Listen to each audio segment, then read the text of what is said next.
You're listening live to Rightside Radio with Phil Williams. It's hard to go wrong when you're on the right side. Rightside Radio. Solid, conservative, and just plain right.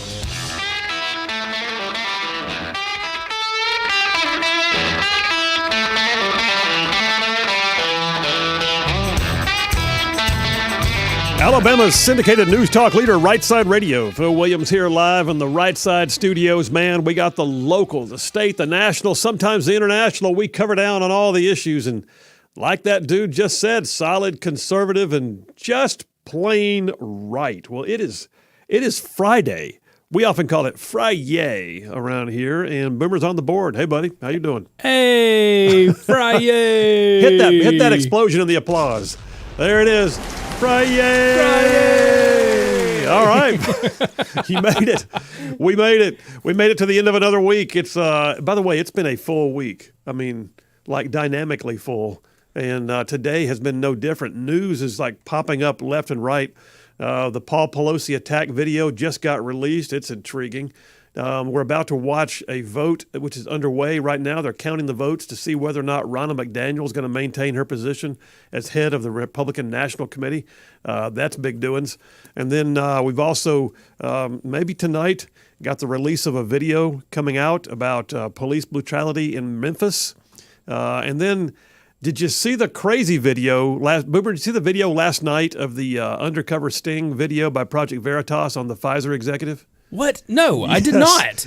How did I miss this? Listen, man, you got to see this. So apparently, old boy is I think he's gay. I think he was on thought he was on a date with a guy, and he says he was just trying to lie to influence the date, right? But what he was doing was saying that Pfizer has been doing all kinds of stuff in the backgrounds on the vaccinations and doing mutations of the virus in order to increase their ability to sell vaccinations. And then when the guys from Project Veritas came out with their cameras and said, "Okay, basically you're on candid camera," he had a complete meltdown, screaming, trying to call the police, attacked them, running around the room. It was down on the floor. It was unbelievable. Oh, wow. I mean, like a large child having a tantrum. He just had a meltdown. So, yeah, I mean, who knows? That all might come into today's show. I don't know. It's not what I'm planning on, but heck, we got stuff laid on, and sometimes stuff takes over. But, all right, hey, listen, we got a lot of stuff on the line for you. 3 o'clock today, Police Chief Everett Johnson, who is the head of the Alabama Fraternal Order of Police, he's going to be on with us at 3 o'clock today to talk about proposals for legislation to help back the blue, not to defund police, but to actually back the blue. And we're going to talk about that more as part of the Triple Dipper, and then at 3 o'clock with Chief Johnson. So y'all stay tuned for that one. And then at 4 o'clock, my friend Becky Garrettson, who is the head of the Eagle Forum of Alabama, she is hot on the idea of school choice. Eagle Forum has been working on some model legislation, may have had some meetings even today with key officials here in the state. And we're going to get an update from Becky Garrettson about the proposal for school choice legislation here in the state of Alabama. And then on top of that, we still got a Triple Dipper. So hit it, man. The Triple Dipper. 3 stories you've got to know. That's right, the Triple Dipper, 3 stories, 3 themes, if you will, that you've got to know as we run today's show. Number 1, back the blue. That's where I'm going. We're going to talk about violence against police officers, which is sort of epidemic around the nation right now, record-setting losses of our men and women in blue. And we're also going to talk about what can be done about it. So, back the blue, number 1 on the Triple Dipper. Number 2, didn't get to it yesterday or the day before that. Policy matters. And it's a play on words. Policy matters. And we're going to talk about policy matters. We're going to talk about what happens when the executive branch says, yeah, here's what we believe and why we're going to do certain things. What kind of a regulatory environment does that create? What kind of a frenzy does that create among special interests? Well, yeah, see, policy matters. So we're going to talk about that. And I'll give you some examples. And then number 3, word games. This one's crazy. The number of words that are considered to be triggers that you're not allowed to say anymore. College campuses banning the use of certain language. The actual Associated Press coming out with its preferred use of certain words that defies the English language. Okay. Word games, number 3 on the Triple Dipper. You're going to want to hear that one. It's a hoot. All right, let me jump over there to my comments. So my opening monologue, every day I do this. Look, this is school choice week. We're going to talk about it later with my friend Becky Garrettson. We talked about it some during the week, but this is school choice week. Nationwide, there's a focus, an emphasis, if you will, on asserting that in America, we value our children, and as such, we want what is best for them. We want what's best for them in every way, which includes wanting the best for them in education. So as conservatives, we want to know that our children are being taught the best possible levels of reading, writing, arithmetic, sciences, technology, history, civics. In essence, we want an actual education. We want our kids to be safe. We want them to feel valued, to have a positive social interaction, and to be truly educated, which includes having an outcome-based education that rewards success and remediates failure, but it stays focused on what is best for the child's education. Sounds reasonable, right? Well, listen. Conservatives want our children to be educated. Liberal progressives just want our children. Now think back to your own school days. Do you remember those times when we were taught to keep our secrets from our parents? To literally conspire with your teachers to say or do things that your parents wouldn't like and then not tell our parents? Just to enjoy that salacious nature of having a trusted adult to help us rebel against our own family. You don't remember that? Well, neither do I. None of us do, because it's wrong. And any teacher who tried that back in the day would find themselves out on their ear.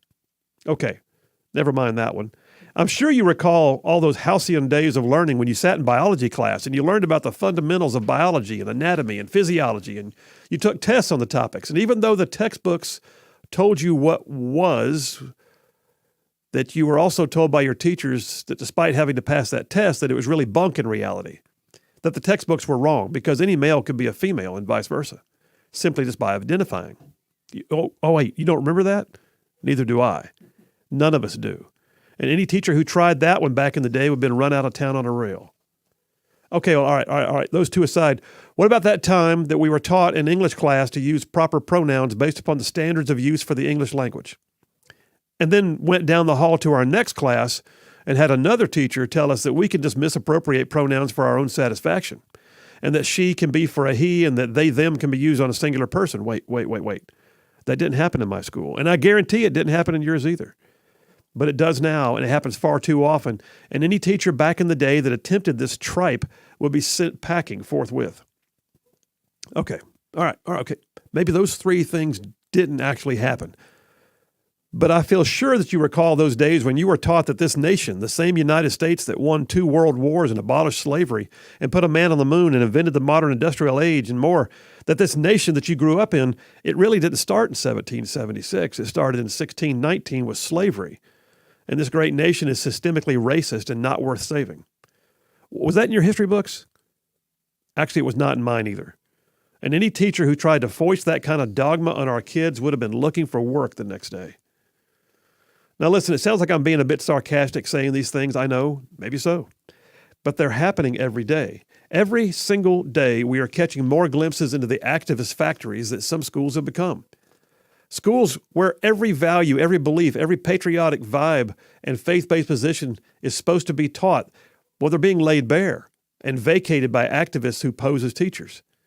It happens every day now, and we're beginning to see it more and more. Now listen, here's the thing, and here's where I flip the script.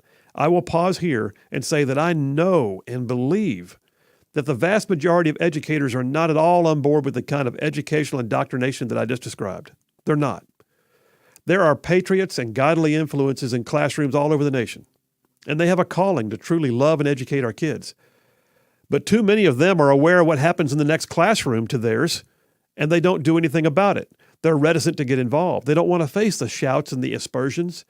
And so too many good teachers are silent in the face of the foolishness being perpetrated by their coworkers. We need to know that fellow educators won't sit idly by and say nothing in the face of this woke indoctrination. Because listen, parents will rally behind a good teacher. Good teachers are everywhere, and they need to move to take back their profession from the crazies who are trying to co-opt it and make a mockery of the profession of education.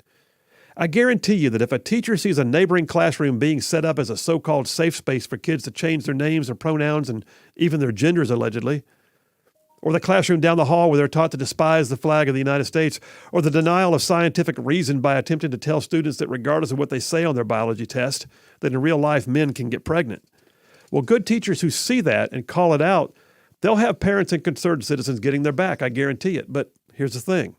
Now that I've said that, we got to keep up our end of the bargain. Gone are the days where we can just turn a blind eye.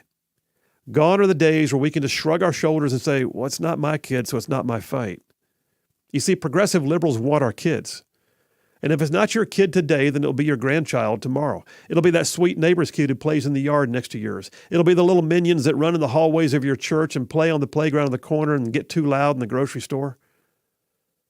So if a good teacher, of which there are many, if a good teacher, someone who values children and truly values real education, takes a stand for one of those kids, it is our mission to get that good teacher's back. The creed of the U.S. Army Ranger says, I will never leave a fallen comrade to fall into the hands of the enemy. We have to stick together. If you see it, you say it.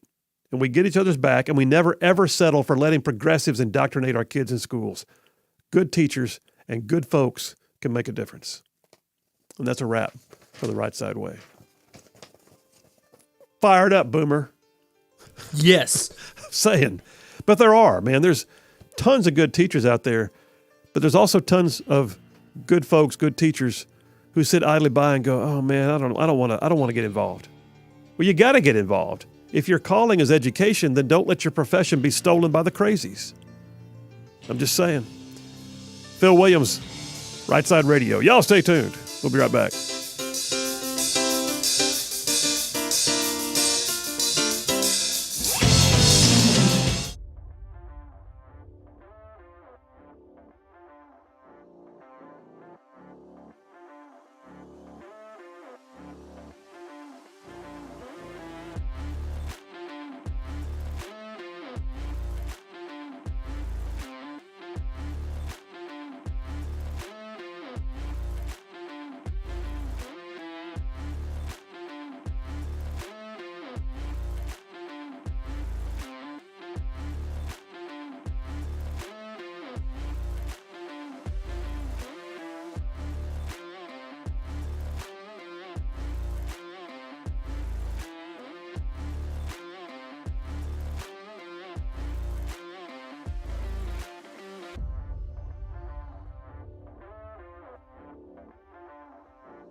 And we are back. Phil Williams, Rightside Radio. Solid, conservative, just plain right. Well, I'll tell you what, news is breaking right now. It appears on the right side screen there in the right side studio.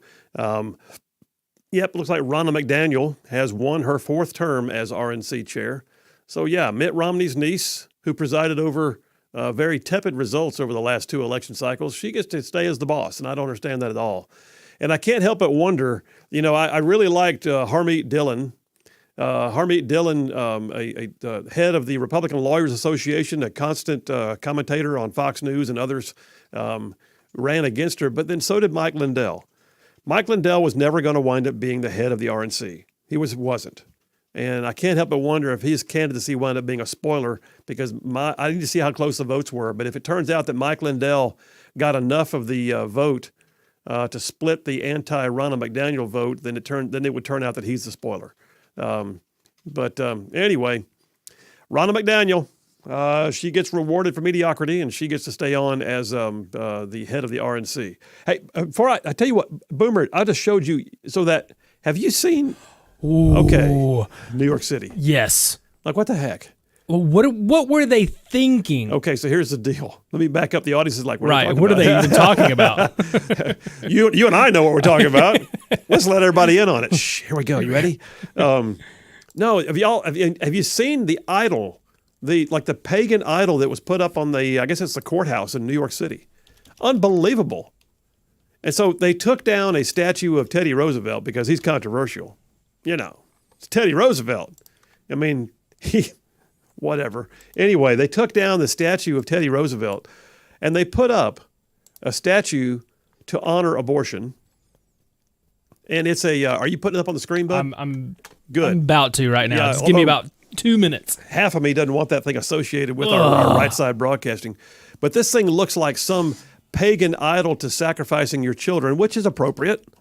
I mean, if you haven't seen it, it's a tall golden figure. But that's biblical too, isn't it? Wasn't Daniel told to bow down in front of the tall golden statue of was it Nebuchadnezzar? But anyway, so a tall golden statue of a woman, except she has these long braids that don't look like braids because they coil out over her head, around both sides of her head like ram's horns. There's a symbology for you, a little Baphomet going on. And then her arms are replaced by multiple tentacles, which are a bit weird. And then she wears this thing across her chest that's very similar to what Ruth Bader Ginsburg used to often wear. It's just the whole thing is creeping people out. Well, yeah. And it should. Whose idea was this?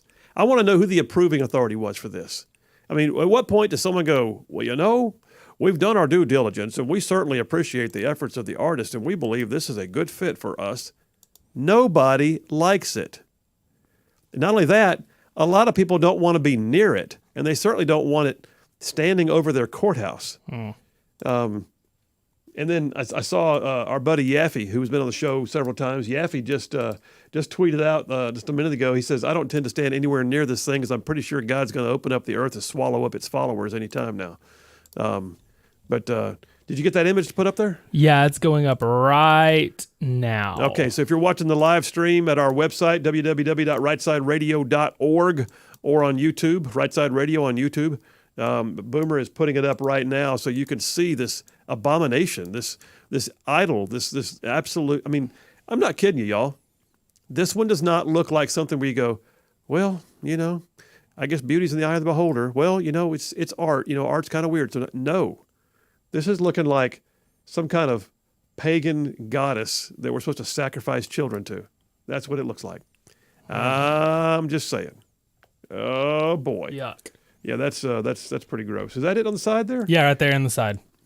Can you get another image with the full thing, the other one you had? Yeah, it didn't load, but I'll see if this one will right here. All right. Oh, yep. Give me 2 seconds. All right, we're putting it up. Put it up because it's important that we see things and call it when we see it. I know. Speaking of call it when we see it, I want to go back to that thing that monologue I had. In a minute, we'll start the triple dipper, but with Back the Blue. But I got to reiterate what I said a moment ago.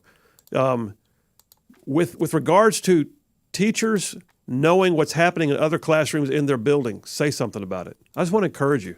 Say something about it. But then y'all, all the rest of us, when that good solid person says, you know what, not in my school, I'm not doing this. When that superintendent, when that school counselor, when someone says that should not be happening in our school, well, we got to get their back.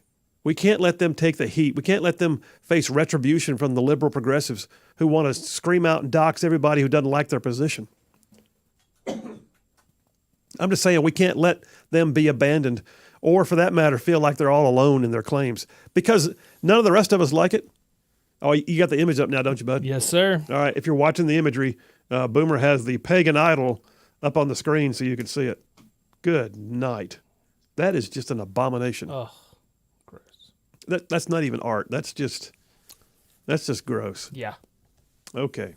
All right. Well, the Medusa tentacles and the ram's horn and the ode, the joys of abortion apparently are being celebrated as we put up art now.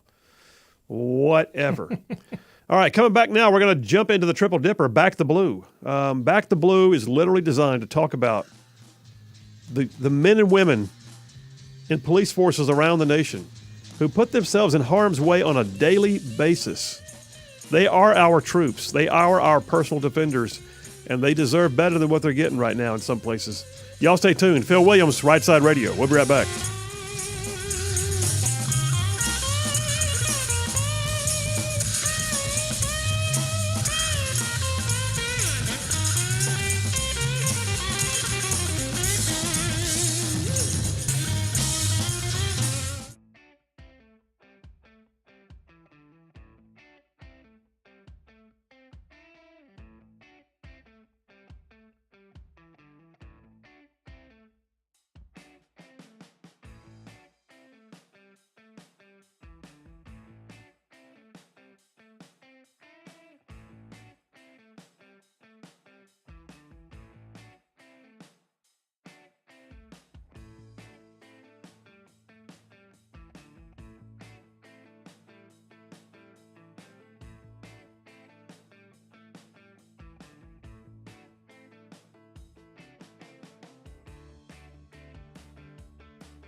And we are back. Phil Williams, Rightside Radio. Solid conservative, just plain right. Covering down on some ground across the northern half of the great state of Alabama. I'm talking about we are way down south of Birmingham, up north of Huntsville, Tuscaloosa, back to Gadsden, parts of Georgia, Tennessee, and Mississippi thrown in just for good measure. Hey, by the way, the text lines are open. You want to text in, we'll take it. 833-687-4448. That's 833-68-RIGHT. That's also a call-in line. But if you text in for the very first time, tell us your first name and where you're from so we can plug you in the system and then call on you when we see your text come through. Chris from Madison just texted in and said, the description of the statue in New York simultaneously gave me chills, nausea, and a feeling that I need to bathe. Yeah, I get it. I get it. Hey, number one of the Triple Dipper, Back the Blue. So, first of all, I will just tell you, this show is going to always wind up being a show that supports our men and women in law enforcement. It will. I can't imagine it ever not.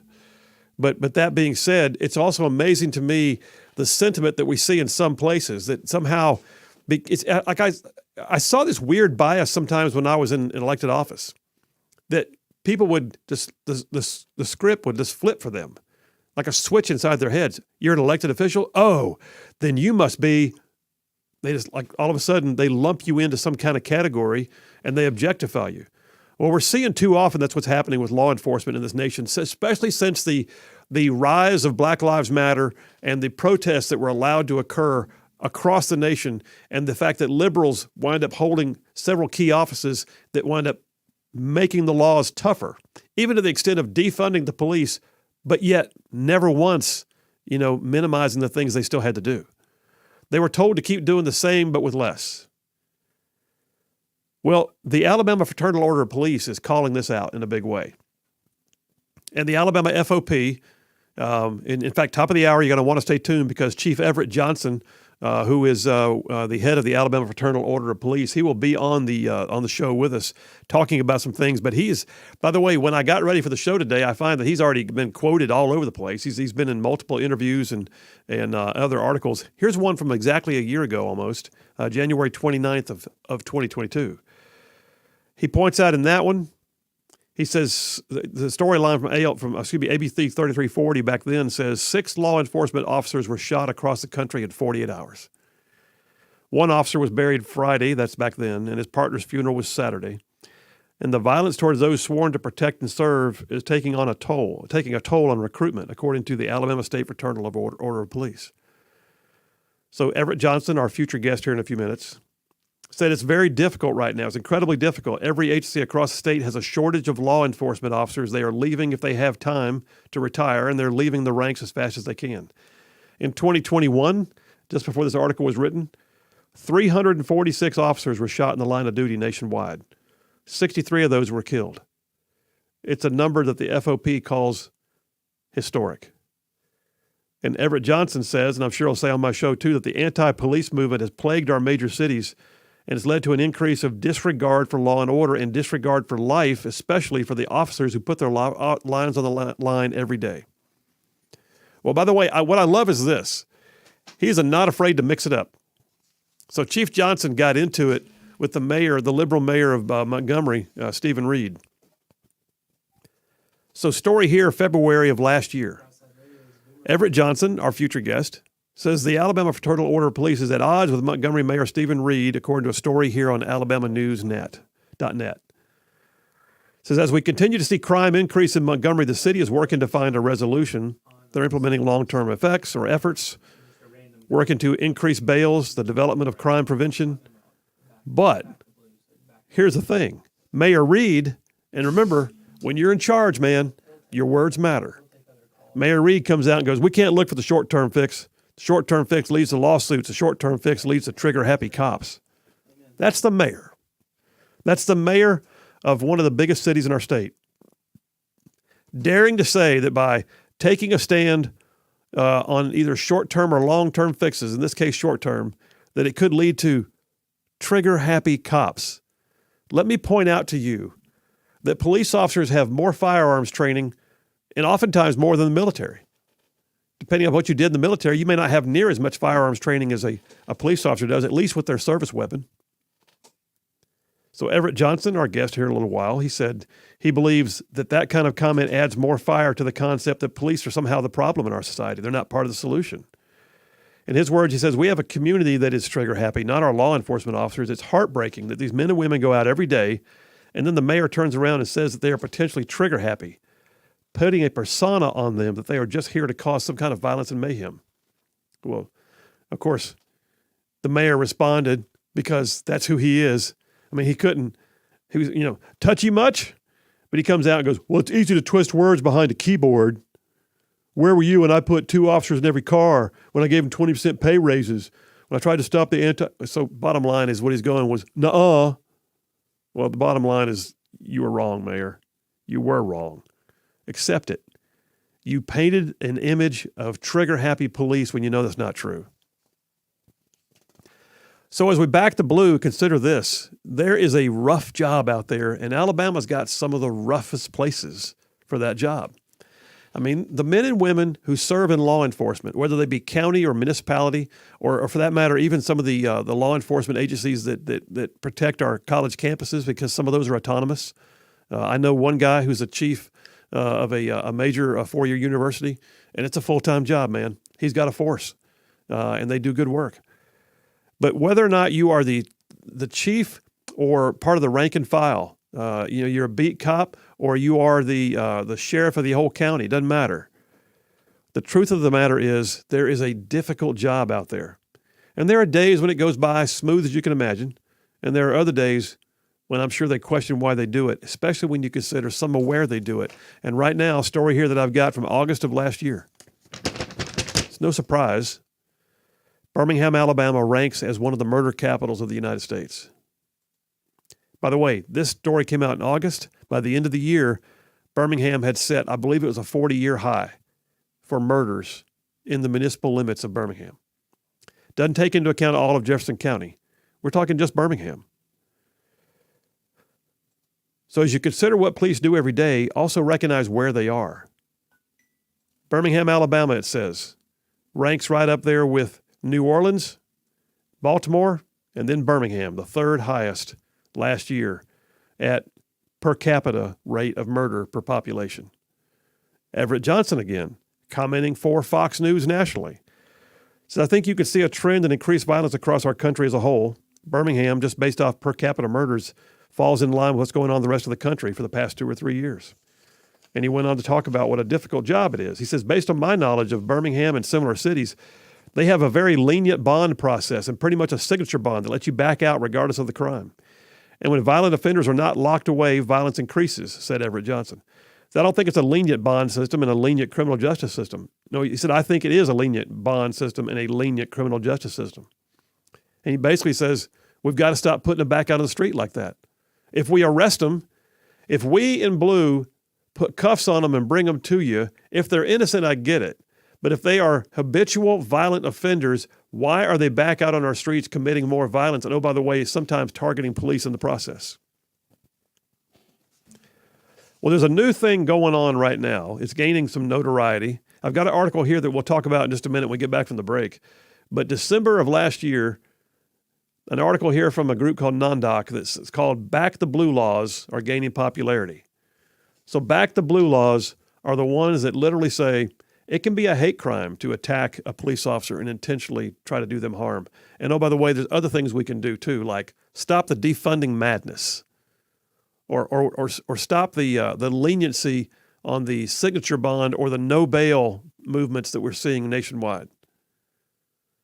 All right, Boomer, take me to a break, man. We'll go about a minute and a half earlier than usual so I can come back and have a little time to clean this up before Chief Johnson comes on. We're in Back the Blue, number 1 on the Triple Dipper. Y'all, I'm telling you, as much as we love our military, we have to love our first responders. And today I'm focusing on those that serve in law enforcement. You Leos out there, we love you and appreciate you. Do not let them get you down. Do what you do. It's a calling. Phil Williams, Rightside Radio. We'll be right back.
And we are back. Phil Williams, Rightside Radio. Solid, conservative, just plain right. Saving the world one soundbite at a time.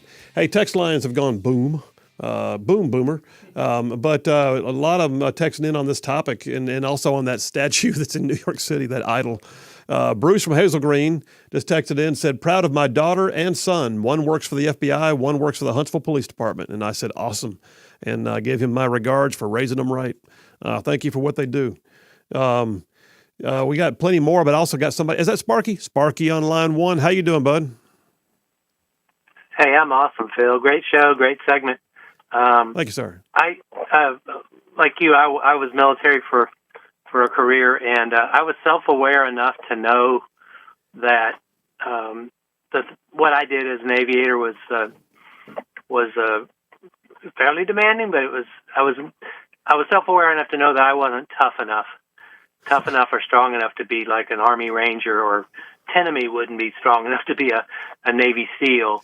And I look at police officers in all the communities I've lived and worked around the world, and I admire them. It's a thankless job, and I know that they're built and wired some way that I'm not, because you got to be strong, you got to be brave, you got to have lightning reflexes, and you got to be fair. And of all the contemptible things that I think the far left and these socialist Democrats in Washington right now, of all the contemptible, intellectually dishonest things they've been up to in the last few years, this business of turning communities and minorities against cops is probably one of the most evil, vulgar, and obscene things that they're up to, and they're shameless about it. I have great contempt for everybody who is behind this scheme to cause chaos and violence in our urban centers. It's one of the worst things I can imagine. Well, it is. It's also it's amazing because you and I grew up recognizing police officers as that person you could trust. If you were a kid and you got in trouble, but you saw a man or a woman in a police uniform, you felt safe going to them because you were told that. And now it almost feels like there's a sentiment out there that says don't trust them, which is just the opposite of what these people really are. I mean, there's not been any devaluing, in my opinion, of the values that made someone a police officer 30 years ago compared to now. But for some reason, the sentiments on the outside, it's become okay to objectify them and mitigate who they really are in society. Well, it's all about maintaining political power. If I convince you to think the way I want you to think, you're always going to come vote Democrat. So therefore, they teach them to hate law enforcement. They teach them to hate conservatives, Christians, Republicans, right-leaning independents like myself. It is not, here's the great things we do, and then we want you to be proud to vote Democrat. It's, we want you to hate the hated other side. It's fomenting hatred. And man, what a vulgar and horrible thing. Yeah. Good gosh. Yeah. Great points. Great call. Sparky, appreciate you as always, man. You have a great day. I appreciate you. Bye. All right. He's so right. By the way, I could never fly a helicopter, so Sparky, you're the man.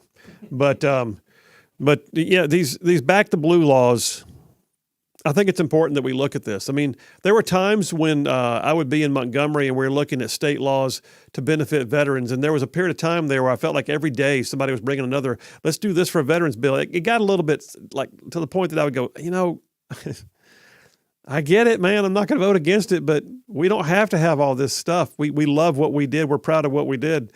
But you don't have to keep saying, and here's another thing for you in the law. Like here's another, you get a free pass on this and you get a tax benefit on that. And okay, great. But you know what though? There are times when we have to go down there and protect men and women or provide opportunities for them to do their jobs better. And when we continue to watch people get out of jail free, despite what the police officers had to do to get them to the jail in the first place, or for that matter, we don't have stiff enough penalties, or we don't make it worth the while to be recruited into the force. Listen, we got to do these things. And so the whole defund the police movement has been shocking to me. Because what are we seeing right now in the cities where they defunded the police, when they actually did it? Boomer just said it, chaos. I mean, just literally, it's madness. And Boomer, you got family out in Oregon, so I'm sure Yeah. they're seeing it in some places out there. Oh, absolutely. The Portland area, right when everything started happening, was just it was destroyed. Yeah, I it mean, was. really, really was. I mean, no one wanted to go downtown because they didn't know what was going to happen, and the beautiful city was just Which, yeah, by the way, the police still had to do their job. yeah, and They just- exactly. but they were told to not do it, or they were told to do it more, I don't know, friendly, or for that matter, then they were told to do it with fewer resources, and then good luck trying to get backup. Right. And then when the mayor calls you out, as opposed to the people that are tearing up your city, I got to be honest with you, though, man. There were some of those Portland and Seattle riots with Antifa, where there were federal law enforcement guarding one of the federal courthouses that just body slammed some Antifa knuckleheads, and it was I cackled a little too much. Just saying, I got a little too happy. A little too much. Yeah, it's one of those that I wanted to retweet it 9 times a day. Everybody watch this. Watch it again. Oh, watch it a third time. One more time. Antifa boy went down hard. Back to blue laws. So in various states right now, according to the article from NonDoc that came out last month, in various states, lawmakers have begun to reclassify law enforcement as a protected class, even providing hate crime statutes for law enforcement, and restricted local government efforts to defund the police. And you've seen efforts too in some places, like if you defund the police, do not ask for state aid. If the state don't call for the state National Guard when things go bad. if you defunded your police, which is a dicey position to be in, by the way.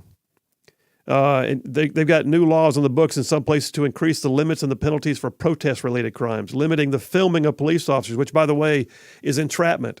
And I'm not saying you can't film.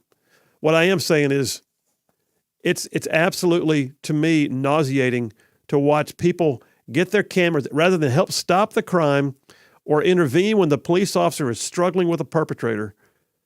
They whip their phones out so they can stream it on social media and blame the police officer for doing his or her job. And it's kind of like what I said earlier about teachers. I know we got this case in Memphis, which I haven't seen the video yet, but I hear it's bad. And we're going to find probably that some police officers did some things they shouldn't do. But what happens is that's not the narrative. Those are the one-offs. That's like saying every soldier in uniform is somehow a baby killer in Vietnam. No, they're not. No, not by a stretch. The same is true of these police officers. When you see a bad apple, understand it's a bad apple. It's not a bad profession. Poll came out 2 years ago. There was a poll done in the wake of all the Black Lives Matter activism and the defund the police movement.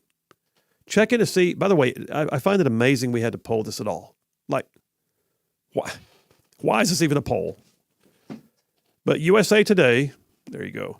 USA Today, in March of 21, ran a poll, and they had a pretty good response. Only 18% supported defunding the police as a movement. 58% said they opposed it. And then they broke it down into racial demographics, whether it was whites or blacks that were more for or against. But the reality is, by and large, it was a bipartisan issue. They don't like the idea of defunding the police and making life harder for our men and women in blue. All right, we're going to come right back. We should have a call with Chief Everett Johnson from the Alabama Fraternal Order of Police. Y'all stay tuned. We'll be right back.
You're listening live to Rightside Radio with Phil Williams. It's hard to go wrong when you're on the right side.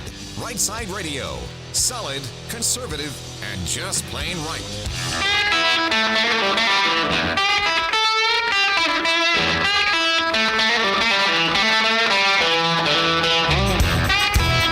Alabama's syndicated news talk leader, Rightside Radio. Phil Williams here live in the Rightside studios, man. We got the local, the state, the national. We cover down on all the issues, and like the dude just said, solid, conservative, and just plain right. Well, we've been doing this segment now for the last half hour that I called Back the Blue, and that's where we are. This show will always be there for the men and women in law enforcement who go where they go and do the hard things in the hard places, and we couldn't do without them. I really appreciate, by the way, the text lines are open. If you want to text in, you are welcome to it. The text line number here is 833-687-4448. That's 833-68-RIGHT. People are texting in already in that regard and in supporting men and women who do what they do in law enforcement. One of them just texted in. Where did it go? Darn it. Bert from Owens Crossroads says he did 20 years in federal law enforcement, and many of his friends are still in state and local offices. And he talks about the fact that we have cycles. It's like you have law enforcement's loved, law enforcement's not loved. Law enforcement's loved, and he references back to 9/11 when, all of a sudden everybody wanted a police officer around. But I agree. Danny from Decatur talks about the fact that Riverside County, California, sheriff's deputy about 3 weeks ago made a traffic stop, shot and killed by a 3-time convicted felon. The judge had let that guy out even though they have a 3 strikes law in California, and it shouldn't have happened. Listen, we're going to go to the phones right now with somebody who knows better than me. Everett Johnson has spent 20 years in law enforcement. He is now the head of the Fraternal Order of Police for the state of Alabama. He's been very outspoken on the issue of back in the blue and on legislation that might help in terms of use of force standards. So without further ado, let me bring on Everett Johnson, Fraternal Order of Police. Thank you for making time for us today. How are you, sir? Hi, sir. Thank you for having me on. Appreciate that. Absolutely. Well, listen, first of all, appreciate what you do in your career and some of what I've read that you've said here and there. I appreciate you being outspoken. How about that? Well, it comes a time where you have to put it out there in the light that there's segments of our society that don't support law enforcement and call them out on that. They claim black to blue in front of a microphone and then turn right around and do things to undermine the integrity of a law enforcement profession, and that's you just have to call them out on it and make sure that they are looking at things in the true light. Well, and I appreciate that, and yes, you're right. And this show exists in part for that. Let me ask you, just before we get into the specifics, with your career in law enforcement over 2 decades. I mean, it feels to me on the outside of law enforcement like we're seeing an increased anti-law enforcement sentiment around the nation. Am I right in saying that, or is that just my perception because the news picks up the hot spots? I think you're seeing a segment of our society that's not necessarily the majority, but a minority segment of our society that utilizes the media and any forms that they can to put a negative light into law enforcement. I think they promote that, they magnify that, but I feel as a whole the majority of our society respect law enforcement, appreciate the job that they do, but they're the ones that have jobs and have responsibility and are focused on taking care of their families and their lives and are not activists out here on the street trying to destroy our society. Well, that's a great point. And I do agree. I think the vast majority of our society still appreciates the men and women who serve in law enforcement, the rank and file all the way up through the leadership. But let me ask you this. Before we jump into what use of force legislation could involve, you wrote a piece recently and it came out in AL.com, among others, about the Darby family. And I'm not mistaken, I think we just had a member of the Darby family try to call in. We weren't aware they were going to call, so we may get them back on later. But talk about the situation with Officer Ben Darby from Huntsville and what transpired there, if you don't mind. Well, Officer Darby was a Huntsville police officer. He responded to back up some officers on a suicidal subject with a gun.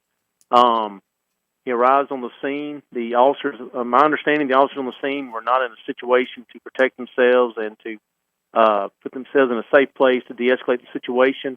After many, Officer Darby comes into the scene, immediately begins to take control of the scene, and gives the guy with a gun 7 opportunities to drop the gun and to surrender himself. The guy refused.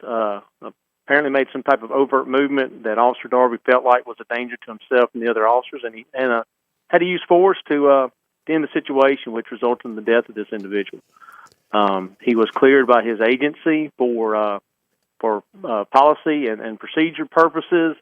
They found that he did nothing wrong, but yet the prosecution district attorney's office felt differently, and they proceeded to press charges against Officer Darby and had him arrested. He was convicted for, I believe, manslaughter, and he's now serving time at Limestone Correctional Facility.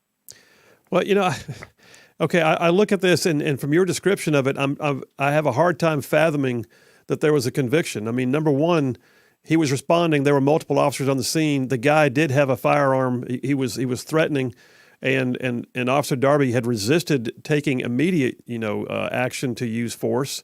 He was very restrained. 7 times he warned the guy. But then you're telling me that he basically was cleared, that the Huntsville PD found that it was, and I hate to use the term, but it was a good shoot, I guess is what I would say, that he was cleared by his own agency, and yet the DA still found, and I guess a jury found that he should go to jail. Am I right? Yeah, that's correct. Unfortunately so, yes. Well, so the standards in the law, and I'm an attorney, so the standards in the law can be applied. Like in a medical malpractice case, you look at not did the doctor make a mistake, but did the doctor act outside of what the reasonably, the reasonable standards would have been for another doctor in a similar situation? Within a reasonable degree of medical certainty, did he act correctly? But then we're looking at now, within law enforcement, what's the standard? So if somebody, a police officer, has to shoot someone, what standard do they apply to that officer, legally speaking, to see whether or not he or she acted outside the bounds? Well, that standard, it depends on what prosecutor is looking at. In the civil side of things, Graham v. Connor is the standard on a civil case. But when you're looking at law enforcement, particularly on I would call a criminal side, where you're investigating that case to determine if that officer acted in what type of criminal intent. It just depends on what attorney you ask as to whether that's the standard or not. And so that's why, with Graham v. Connor, the Supreme Court ruled about the standard or look through the eyes of the severity of the crime at hand, whether that person posed an immediate threat to the safety of the officers or to the general public, and whether they were actively resisting arrest or attempting to evade arrest by flight. And so with Officer Darby's situation, all 3 of those things were at issue. You had a subject with a gun. He had the means to cause harm, and he was resisting what we call would be arrest when he's refusing the lawful orders of a law enforcement officer to surrender that weapon and be allowed to have himself taken into custody. I guess part of the issue then is, does Alabama need legislation that establishes a true legal standard by which officers will be held in the event they have to go stand before a criminal proceeding? And the Graham v. Connor standard you talked about, it actually came out as the objectively reasonable standard in light of all the facts and circumstances. So do we need to have that declared in the law so that it's a clear application across the board? Well, if we don't have it in the law, then it needs to be adopted by our investigators around the state as well as our district attorneys to adopt that. But to codify it, that's a question that legislatures need to ask themselves if that's the case. But we definitely are looking for a standard of investigation and prosecution when it comes to looking at this thing through the eyes of a law enforcement officer. Well, so I know your organization, the Fraternal Order of Police, advocates on behalf of men and women around the state that serve in law enforcement. So are you guys proposing legislation this year? Do you have any advocates within the state legislature you think might take this up? We're actually in conversations about that at this time, but we're looking more for, during this. Oh, did we lose him? Ways to standardize investigations. I'm sorry. Hey, Everett, you broke up there for 1 second. So start that back again, if you don't mind. So when the article was written, we were discussing that, but and that is still on the table. But more ways than not, we're trying to find, or excuse me, more than so, we're trying to find ways to standardize the investigative practices and the use of force when it regards use of force for law enforcement officers. Okay. So we feel like if we could get some type of standardized investigative purposes, as well as present those investigations to a district attorney to determine that the officer met those objectives or did not, then you can go from there. But one district attorney thinks differently than the other, and this is not an assault on our district attorney's offices by no means. We just want to know what is expected of these officers when it comes to their training and their response to situations. And here, in this case, Officer Darby followed his training. He had additional extensive training on how to handle these situations, and he responded according to his training, but yet was prosecuted. Well, how is that fair to the law enforcement community when you put these standards of training there, but then at the same time, we are going to be prosecuted for abiding by those trainings? Well, and how is that fair to his family? Exactly. And I look at that, there were times in my service downrange when the rules of engagement were very difficult to navigate. And that's what you're dealing with right now. What are the rules of engagement, and then how will you be held accountable later just for doing the job that you were trained to do? Hey, Everett, thank you so much for your time. We appreciate what you do, the men and women who serve, and you got a friend on this show, and so we hope to have you back on sometime soon, all right? Absolutely. Thank you for the opportunity to talk. All right. Thank you, sir. That was Everett Johnson, 20 years as a law enforcement officer and an officer, rose to the rank of lieutenant down in Montgomery, now serving as the president of the Alabama Fraternal Order of Police. That's an interesting dynamic. And I tell you what, if that was a member of the Darby family a moment ago, Burma, then we just need to get him back on the line if we can and see what's going on. But all right, let's take the break right now. We'll do it.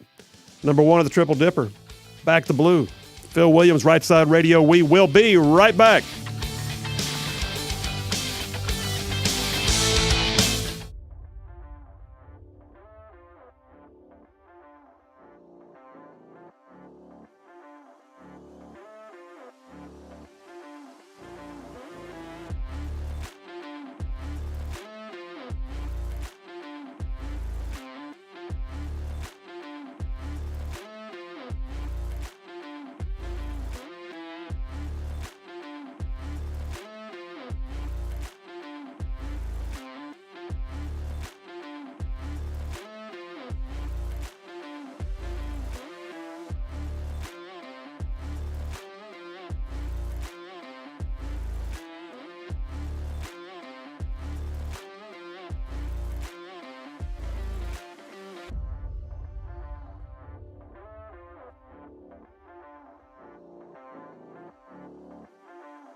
And we are back. Phil Williams, Rightside Radio. Solid conservative, just plain right, covering the entire northern half of the great state of Alabama. Hey, listen, we're going to go to the phones again. I did not expect this. We're about to have a guest caller. And I will tell you, too, Raven from Russellville just texted into the show, and he said, Phil, I advise all Rightside ruffians that support the police to become associate members of the Fraternal Order of Police. Just his opinion. That's a great idea. I didn't know you could be an associate member, so there's that. But let me go to the phones. So a moment ago, we talked with Everett Johnson, and in the course of the conversation, one of the things that he cited was the case of Officer Ben Darby from Huntsville, who is now at 17 months, I believe, in prison, convicted for, some would say, just doing his job. On the phone right now is his wife, Keelan Darby, who is also in law enforcement herself. Ms. Darby, how are you doing? I'm doing well, sir. Thank you for having me on.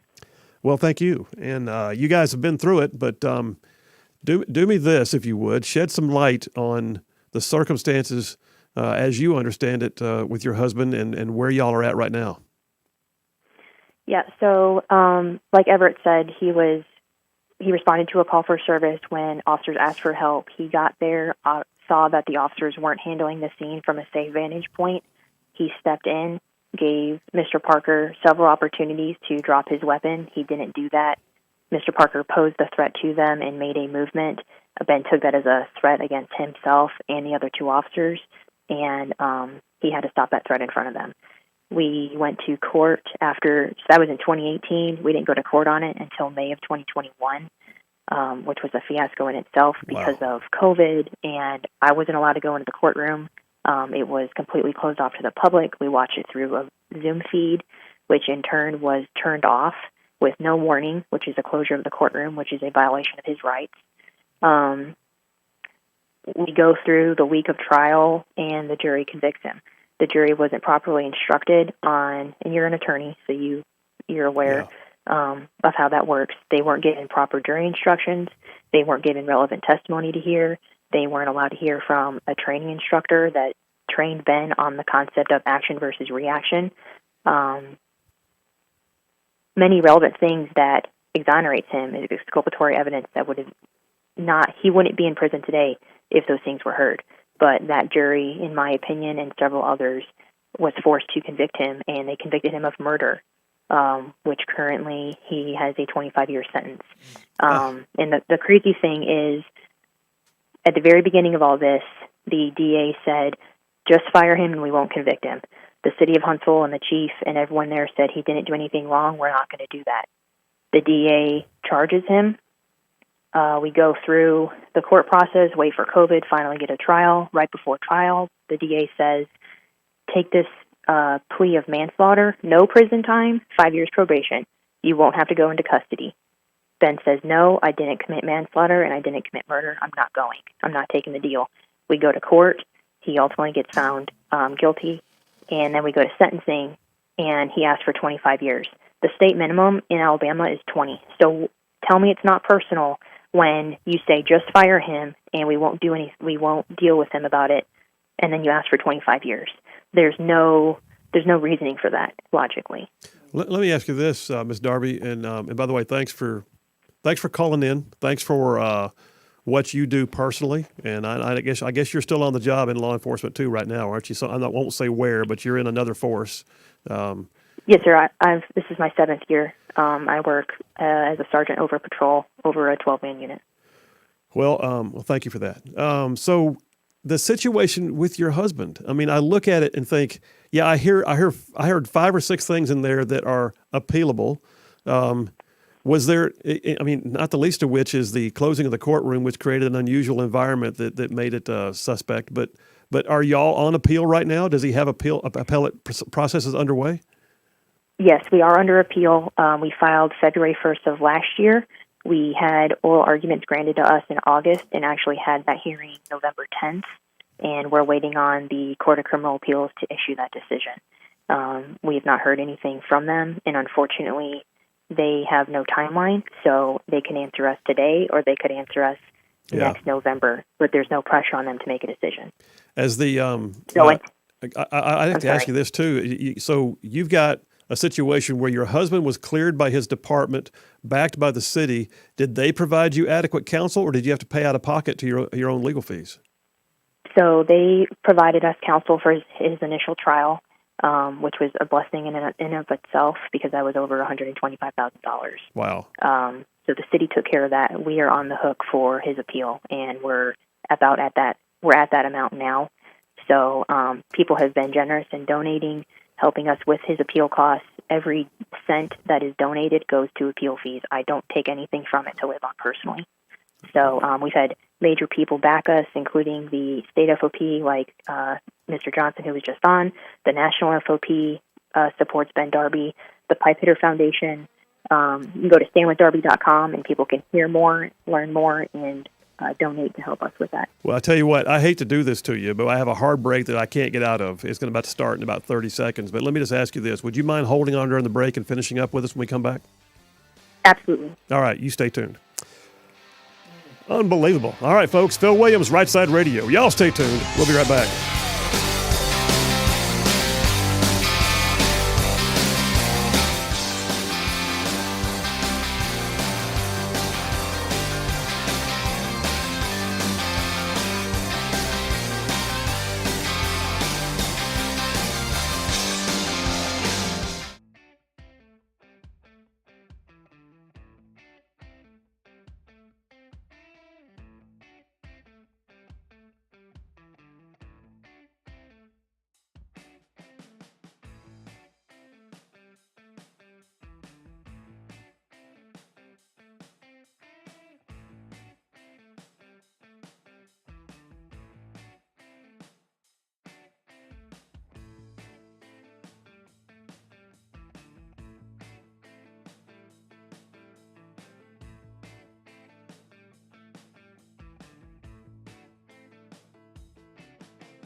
And we are back. Phil Williams, Rightside Radio, solid conservative, just plain right, covering the entire northern half of the great state of Alabama. Listen, there's sometimes we do a show, and the moment that you're in gets a little bit, it gets viral. You got to stay on it. You can't just say, okay, it's time to switch to the next segment, but this is one of those.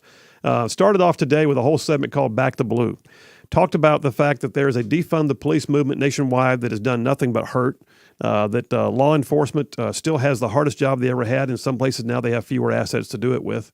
And then we had Everett Johnson on. Chief Johnson is currently the president of the Fraternal Order of Police statewide, advocating for what he's calling use of force standards to be applied.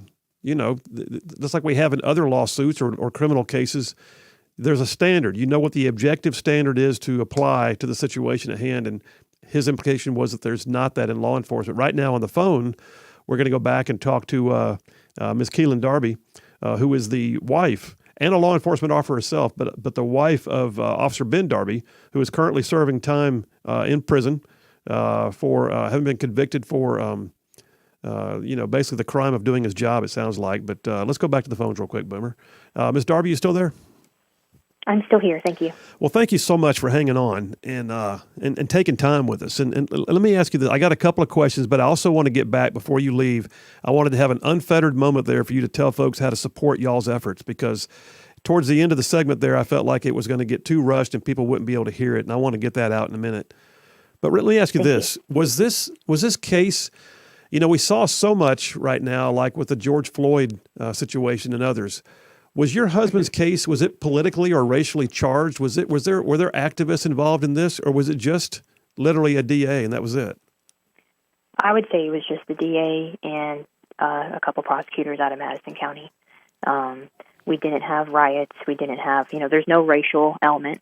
Ben is white and Mr. Parker was white, so there's no racial element. It's just, it happened in 2018 when everyone hated cops, and it didn't get tried until 2021 during jury selection. Ben was compared to Derek Chauvin. Well, the only two things that are similar to them are they're both white cops, or they're both white males who were police officers. That's the only thing that puts them together, and that's just false. It's inherently false that they're not the same person. But yet that was allowed for the selected jury members to be heard, that Ben Darby and Derek Chauvin are the same. Well, that's inflammatory. I would imagine that his attorney objected, but you wouldn't know because the video feed was turned off. So let me ask you this then. You guys are in the appellate process right now and hoping for something good from the Court of Criminal Appeals. What if folks want to help you with this, and that's why I wanted to get you back on the air too. If folks want to help you with this, is there a GoFundMe site? Do you have I know you told me that people have been good to try and assist, and I've already got people texting my show right now saying, "Tell us how to support her." How do they do it? So we have a website. Yeah, so we have a website. It's standwithdarby.com, and on there we have two different portals. One is through the Pipe Hitter Foundation, which is concerning Eddie Gallagher, who was a Navy SEAL who was wrongfully charged of killing an ISIS person and was thrown into jail. Was later acquitted, but him and his foundation help law enforcement and first responders and military when they get in trouble for doing their job. And so we have a portal through them. You can go to pipehitterfoundation.org. Or you can just go to our website and click on the donate button, and it'll bring you to that. And then we also have a portal through Fund the First, which is also on our website. We didn't go through GoFundMe because they are anti-cop, and they don't help police officers in need. So we went through the Pipe Hitter Foundation, which is awesome to have their support and their backing, because they went through what we're going through right now. The Gallaghers went through all of the court process and being illegally charged or wrongfully charged and thrown into jail for doing simply your job. Well, listen, Officer Darby, thank you for your service. Thank you for what you're doing. And blessings on you. And we hope to hear good news from the Court of Criminal Appeals. But in the meantime, we're going to post that website, standwithdarby.com, so our listeners and our watchers that are live streaming the show can actually see it.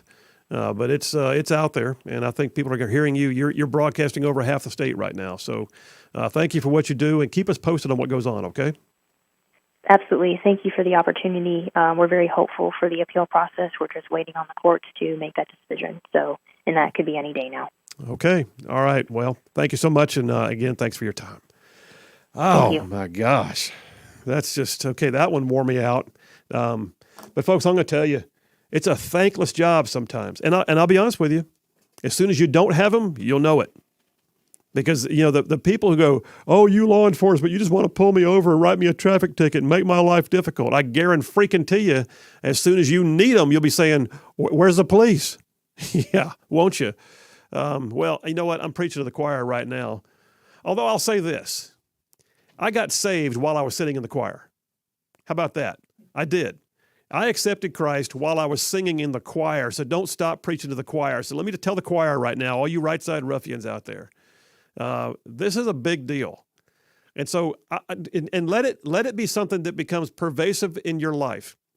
Have that moment when you're sitting there at the coffee shop and you see two officers come in to get a cup of coffee. Maybe thank them for what they do. Maybe take a minute and buy their coffee. Or for that matter, somebody at church. Tell them that, you know what, you were on their mind and thank you for what you do. Or for that matter, you might want to go to this website for the situation that we're looking at right now, standwithdarby.com. If you believe that that's something you want to support and you want to help Miss Darby, Officer Darby herself, pay the legal bills for her husband just to see whether or not they can find a way through the morass of what he's having to deal with, then support him. But yeah, that's wow, what a segment, Boomer. I mean, yes. So here's the thing. We're going to move on to the next segment, and we're going to have some time to talk about school choice and things that are happening in policy. But folks, I'm going to tell you right now, this show supports the men and women in blue, and I'll be honest with you, I don't even mind saying it. My decision making when I see an incident that's portrayed on TV, my initial gut is to err on the side of the police. Why is that?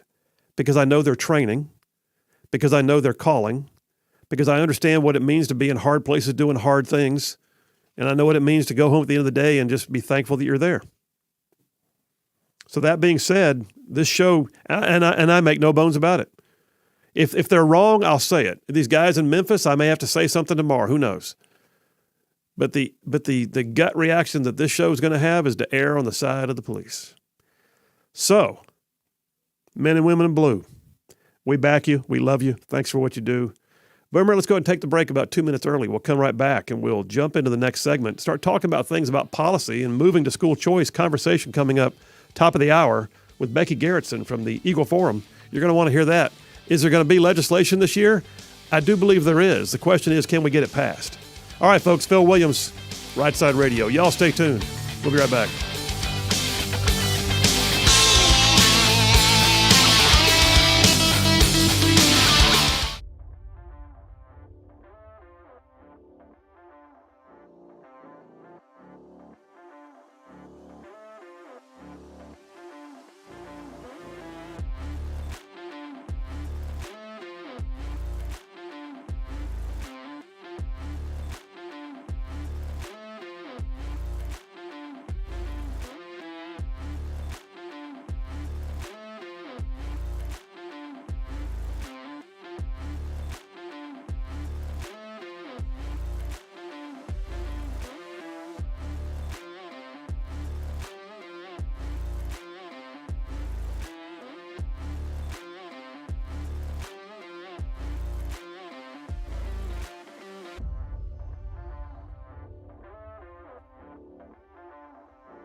we are back. Phil Williams, Rightside Radio, solid conservative, just plain right. I didn't say it earlier. My brother just texted. I was thinking about this morning, but my brother just texted and said, hey, don't forget, our father was a deputy sheriff back in the day. He was. My dad, who had a career in the military, while he was going through college at Florence State, now UNA, he was a sheriff's deputy, I believe is that Lauderdale County, I think. I think he was. But yeah, he's still, I was thinking about that this morning. So my brother Chris is listening. Yeah, Chris, I was thinking about that this morning as I was getting the show ready early this morning. Somewhere around 4:30 or 5, I was doing this resourcing on this segment of Back to Blue. And I got to think about my dad. And he literally, after 21 years in the military, I think he had 6 Bronze Stars for valor in Vietnam. He had an incredible career in research and development after he got out of the combat arms. But he had his sheriff's deputy badge framed on the wall at the house his entire life, all those years, and he was proud of it, and rightfully so. And that was old school days, man. That was. In fact, if there's, I will say this: men and women in the law enforcement have a hard job, but there's some funny stories that come out of it too. Like my dad talking about them having to run down this guy who they thought might be a bootlegger, and they're having to chase the car through the backwoods of North Alabama back in the early '60s. So it was like dirt roads, and they got there in this old raggedy vehicle. The trunk was wired shut with what looked like part of a coat hanger, a baling wire or something. So they get old boy out of the car, and Ernest T. Bass, and they're putting him in, and Dad goes over to open the trunk, and he has to unwire this this piece of baling wire, and his partner hollers out and says, "Watch out for dead bodies in there," just kind of joking. Dad springs it open, and 2 coon dogs came jumping out of there. And Dad said he just about lost his skin at that point. He just, did not expect to see 2 dogs come jumping out at him, but they've been. Old boy had his coon hounds bailed up inside the back of the vehicle as he's running drunk through the backwoods of North Alabama. He just, you can't make this stuff up. Wow. But what we got? Text going on? Oh yeah, there's lots of texts coming through. I see it. Lots of them asking about how they can support. What was that website again, Boomer? It is www.stand. Oh, let me find. I don't want to say it wrong, so give me 1 second. I just wrote it. Standwithdarby.com. Okay, all right. Standwithdarby.com, Mm-hmm. and we've got one of our one of our opposite opinions, I guess I would have to say. One of our naysayers, Jim from Madison, just texted in, does not agree at all with my position, believes that Officer Darby should be in jail. Well, you're welcome to your opinion, Jim. Prove it. But right now, maybe you say, I don't have to prove it. The jury already did. But I would just go ahead and say, you can go ahead and say what you want. And he's by the way, he's getting pretty rude on this. So Jim from Madison, you're a turd, just saying. And we'll move on. Boomer, did you have to hit the blurt button on me there just then, or what? No, I muted myself. We just had one other texters too. Ronald, you can. By the way, Boomer, new texter, Ronald from Rogersville. Ronald from Rogersville just texted in to say he just made a donation. So first time texting, and also because he want the world to know he just made a donation at standwithdarby.com. So very cool. And you know what? If the appeal process does not find in his favor, which I would love to find out that it would, but if it doesn't, it does not mean they didn't have a right to appeal, which, by the way, is extremely expensive. And so I don't mind seeing them have their cost defrayed on this regardless. But I suspect that the appellate court is taking its time because there's a lot of stuff for them to review in this. So, yeah, there's that. All right. Listen. We are going to switch gears, and I don't know how I'm going to wind up restructuring the rest of this show because I've got to get my head back in it. I am so in right now this segment with Back to Blue and then Everett Johnson and then Keelan Darby. I'll be honest with you, I am whacked. But I'll just say this. I meant what I said a while ago, that I do not find myself having any inhibitions about erring on the side of law enforcement. Those of you that have been a first responder or currently are, or have been in the military and gone into harm's way, you know that decisions have to be made in a split second. You know that you've been given training, and then you just know that when the situation comes up, how you handle it is going to be scrutinized, and all you can do is the best you can do. And somebody died in this particular case. Keep in mind that somebody had a gun. Keep in mind that somebody had a gun and was not responding to officers' directions. Keep in mind, Officer Darby was not the first one on the scene. So those of you who've been texting in already saying Officer Darby didn't give him enough time, bull crap. There were other officers on the scene before he got there.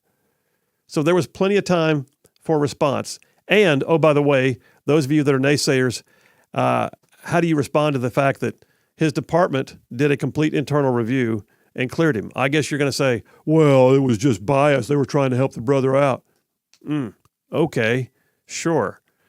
But they also put their reputations on the line when they do that. So they don't just make willy-nilly clearances. We're way past the days when you can say, and there was body cam footage. There was evidence, and the jury found what they found. But if what Keelan Darby just described to us a minute ago is accurate, then there were a number of irregularities and potentially objectionable and appealable matters that occurred, not the least of which is charging the jury. So when you go to court, by the way, the jury has to be told what to expect, and the jury is given their left and right limits. If you've ever been on a firing line or firing range, you know that you go to the range, and when you go up, the range control officer will say, look to your left, and you'll see, this black panel. Look to your right, and you'll see a white panel. These are your left and right limits. So that's what they do with a jury, technically. The judge will read them their jury instructions, and he'll say, under the law, you must find, if you find this in the evidence, you must find this. And under the law, you cannot consider these things, you must consider this. And they also charge the jury with a variety of things, and to include their conduct as jurors. So if there's a irregularity there, it's certainly appealable. I don't know. We'll see what happens. It's going to be something to watch. We also have to look at the length of time this has occurred. There's an old saying in, and I know that trials don't always come to be, within a close proximity to the date of the offense, but as a civil lawyer, which is what my practice has always been, as a civil litigator, I spend a lot of my time also working the defense side of things. So on the side of civil defense, there's an old saying that everything works good for the defense when time gets taken. Meaning, jurors, witnesses get tired. Sometimes they die off. Evidence gets stale. Feelings get soothed, and so time helps a defendant when it comes to a civil matter. Not always true in criminal, because in criminal there's a deeper frustration sometimes that it's taken this long to get to court by the prosecution, or there's a need to get that case cleared, so we're just going to push forward, and errors can occur. Evidence is harder to find to mitigate the circumstances, or to find a means by which you can get that witness back in and get their testimony effectively on the record for the defense. So just the opposite, I think. Somebody may take me differently, but just the opposite, I would think, in the criminal side, that time does not help the defendant.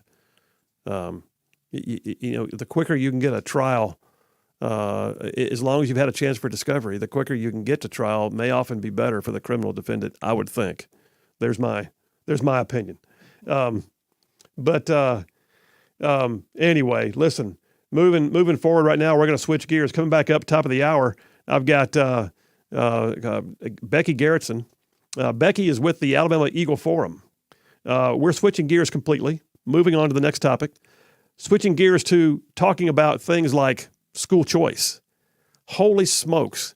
This is school choice week. And man, I'm going to tell you right now, I don't know that I've seen as much chatter coming out of Montgomery as I am right now. We had yesterday, right here in the studio, we had Senator Clay Schofield, who's the majority leader in the Alabama State Senate. He agreed. There's a little bit more, momentum, chatter, if you will. And I think part of that is because of COVID. And parents woke up during COVID and said, what the heck just happened on that video? What's going on? The lesson plan says what? And suddenly people are like, wait a minute. And then you had schools that did a lousy job of sending kids home with supposed login lesson plans that never worked. And then you had other parents who couldn't log in because they didn't have broadband where they live.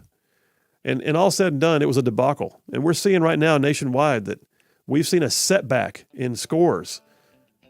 Well, school choice is one of those things that has to be looked at.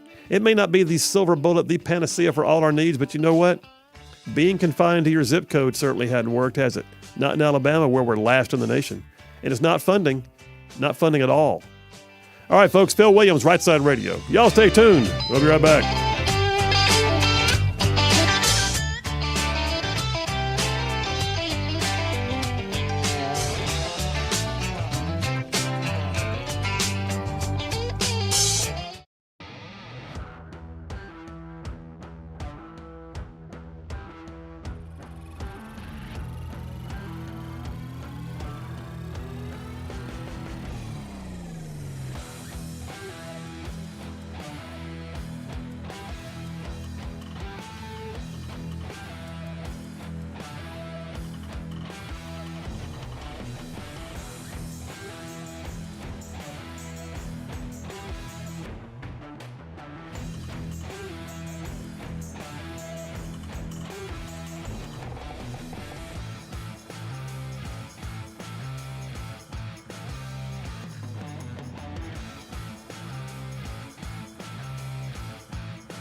You're listening live to Rightside Radio with Phil Williams. It's hard to go wrong when you're on the right side.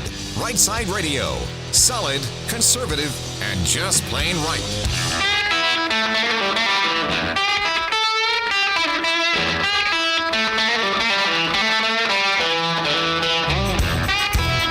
And we are back. Phil Williams, Alabama's syndicated news talk leader here, Right Side Radio. Phil Williams in the Right Side studios doing the local, the state, the national, man. We're covering down on all the issues. And yep, like the dude just said, solid, conservative, and just plain right. Well, hour number 3, Boomer, which is still hard for me to believe. But I know. We just flew to it. I'm saying. But hey, listen, we're going to switch gears totally. The whole first 2 hours wound up being back the blue and dealing with issues surrounding law enforcement, and then even having Officer Keelan Darby, the wife of Ben Darby, on the phone.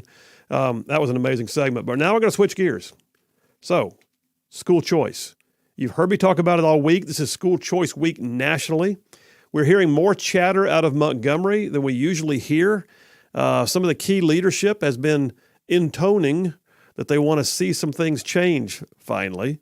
And one of the groups on the front lines of this is the Eagle Forum. So my friend Becky Garrettson is the executive director of Eagle Forum. She first kind of came to prominence when she was the head of the Wetumpka Tea Party and took on the whole Lois Lerner thing and went and testified before Congress back in the day. But my friend Becky Garrettson is on the line right now.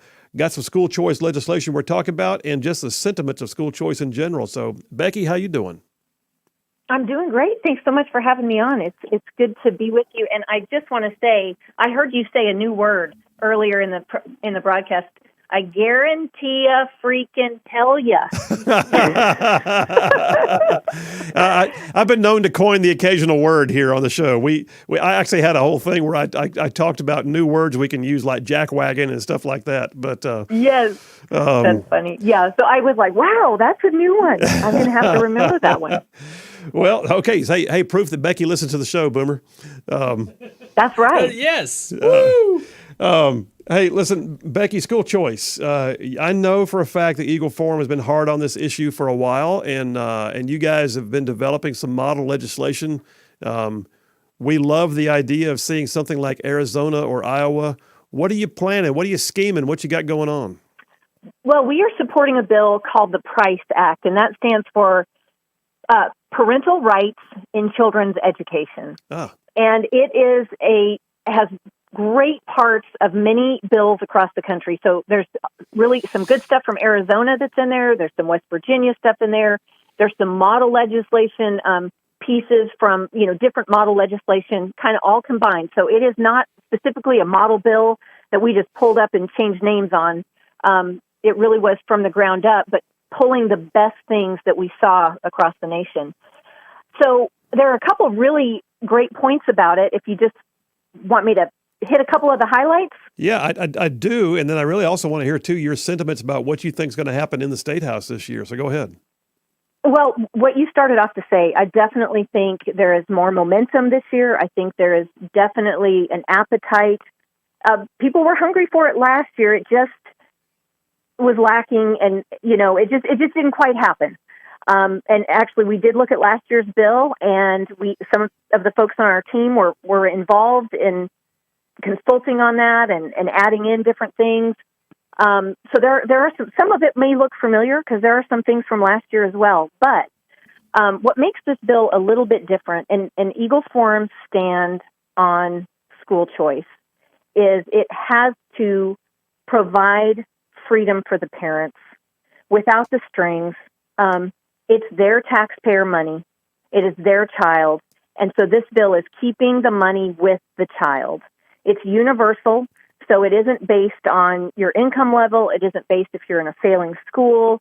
It's phased in over a 3-year period, but we want all the children to be able to participate in this program. So are we talking about basically, possible. let me ask you this, Becky, then, are we talking about basically what some refer to as ESAs or education savings accounts, where the money itself is portable, the child can go where the parent deems best fit for the child? Yes.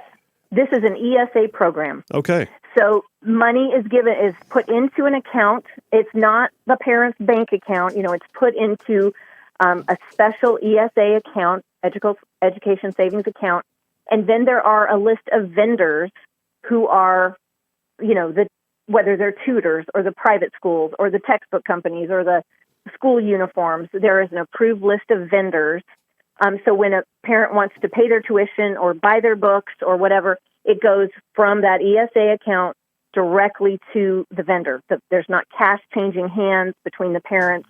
Yeah. That's run. Yeah. So that's kind of how that works. Well, that makes good sense, because that kind of accountability is going to be necessary, because you and I both know there are some parents that would pocket that money or buy things with it that aren't needed. But so, all right. So I can already tell where the teachers union is going to be on this because that's what they do. But what do you, so you've been, I know for a fact you've been having some conversations in Montgomery. What kind of sentiment are you getting about this bill? People scared of it? They like it? What are they saying?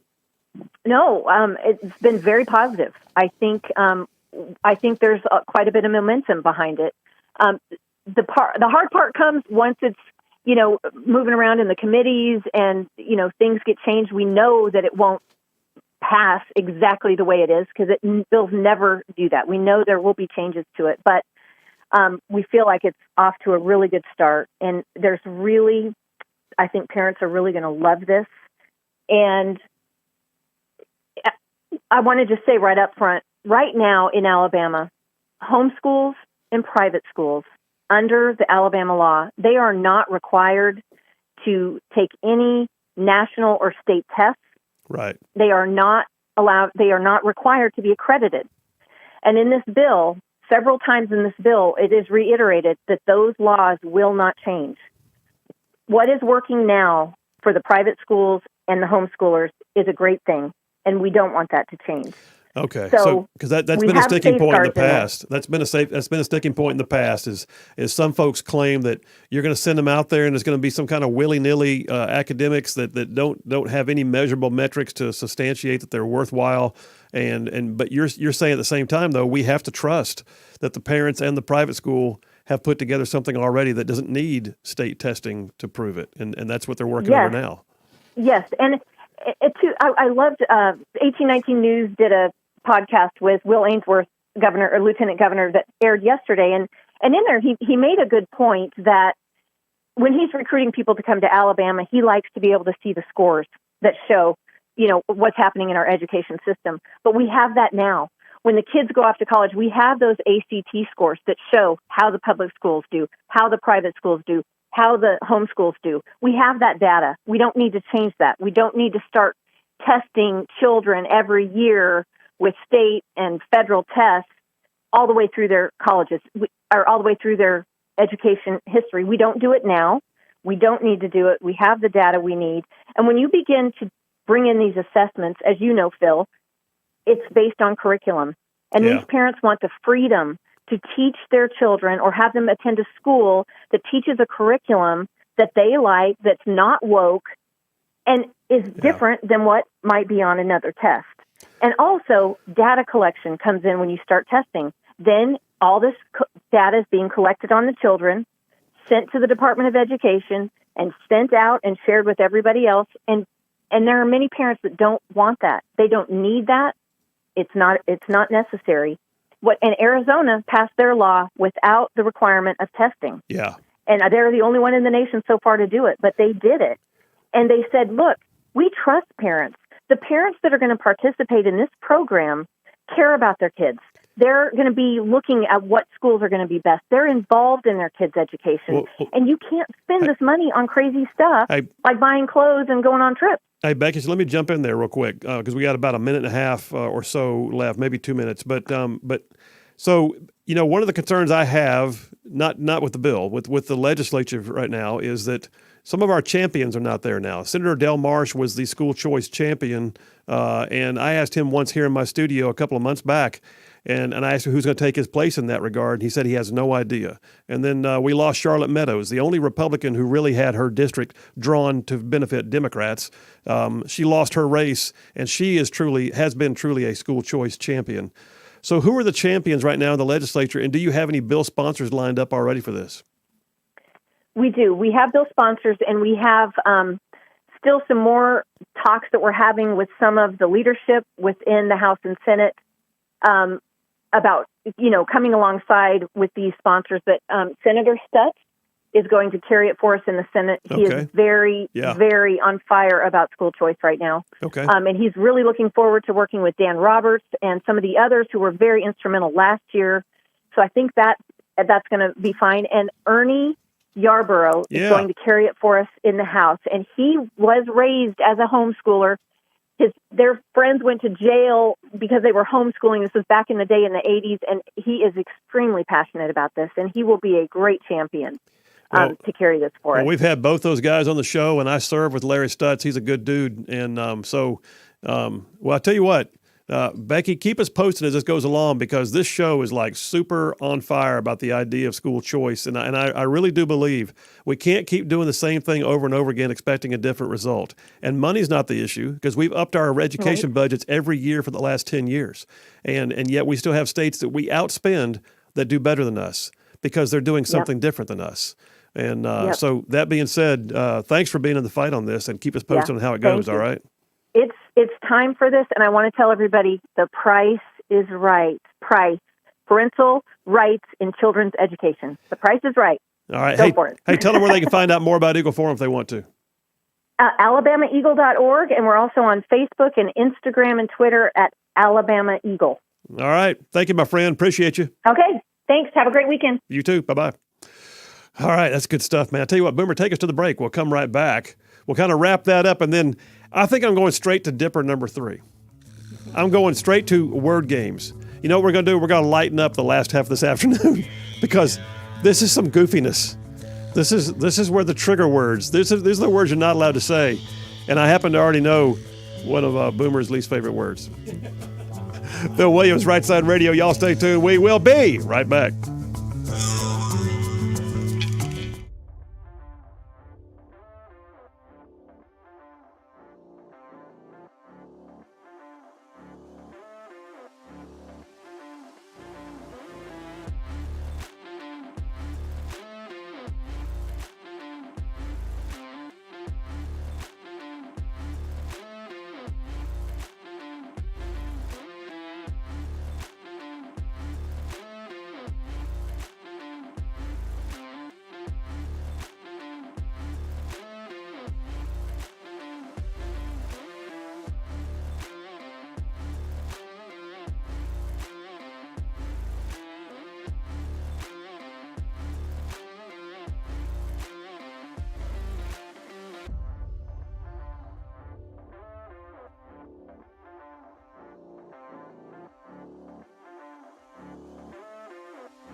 And we are back. Phil Williams, Rightside Radio. Solid, conservative, and just plain right. Switching gears, totally switching gears. Moving, I'm skipping over number 2 on the Triple Dipper. I'm going straight to number 3. Before I do that, though, I got to tell you, it's Friday afternoon. It's almost go-home time. You got tomorrow morning is a Saturday. It looks like it's going to be a good weather weekend. You know, kind of crisp and not cold, but crisp. Although it was in the 20s when I woke up this morning. Maybe tomorrow morning's the morning you think, okay, I'm getting up in the morning and I'm doing something special for breakfast, but I'm not going to destroy the kitchen. Just Love Coffee Cafe. So Just Love Coffee Cafe, 2 locations in our listening area, one on Hughes Road in Madison, the other on South Parkway in Huntsville. They got some breakfast, man. I'm talking about go down there and get you some fancy coffee. Charlene calls it the treat coffees, like the cappuccinos, the lattes, the espressos. Or you can just have them grind the beans fresh and make you a steaming cup of black, light roast, medium, or dark roast. But they've also got, like, the womlet, the giant omelet cooked in a waffle iron filled with everything in the world to include tater tots. They've got waffles. They got eggs. They got all the stuff, man. I'm just telling you, it's different than usual, too. It's not like Waffle House or something else you get in a drive-thru. It's going to be different. All of those have their place, but Just Love Coffee Cafe has its own place. So check them out. Saturday morning might be your time. Go enjoy it and then head out into a great day. Just Love Coffee Cafe, 2 locations, one on Hughes Road in Madison, the other on South Parkway in Huntsville. And please do me the favor of telling them you heard about it on Rightside Radio. All right, Boomer. What's your least favorite word in the world? Come on. I don't know. I was... Once you said that, I was like, I have to figure this out because the word that gives you the heebie-jeebies, the one you don't like. The one that I don't like. I just keep going to the fact of I know the words that my wife doesn't like. So I don't say those words. Don't say those words. So okay, give me a word that she doesn't like, and I bet it's gonna be one that's on everybody else's list. Let me guess. I'm gonna guess. Yeah. Moist. Yep. Oh my gosh. That's it. So I had a friend of mine that hated that word. Hated it. Really? He wanted to know what my word was, and I wasn't going to tell him. And I finally said, all right, fine. For some reason, I hate to say it. I'm going to say it. Everybody's going to text it to me. It's going to be awful. I hate the word soil. Oh, jeez. Really? I don't know why. Huh. It's just a word that just like comes out like sandpaper on the tongue. So, all right. So what do you do with words you don't like? All right. So here's my question for you there, Boom Shakalaka. All right. I'm ready. What do you do with words you don't like? Just find a better word. You just find a better word. You just don't say them. I mean, but how can you make other people not say them? Okay. What a great segue to my point. That was not planned. That wasn't planned at all because I didn't know I didn't know where you're going with it. So, how about this? Why is it that liberals are constantly on the warpath to change our dialogue, to literally to remove things from the lexicon of American culture and tell us that we can no longer say certain words because they are now deemed offensive or trigger words? So, okay, fine. I don't like that word that I'm not going to say again. Yeah, but anyway, I'm not going to go out there and tell everybody in the world they can't say it. Right. Okay.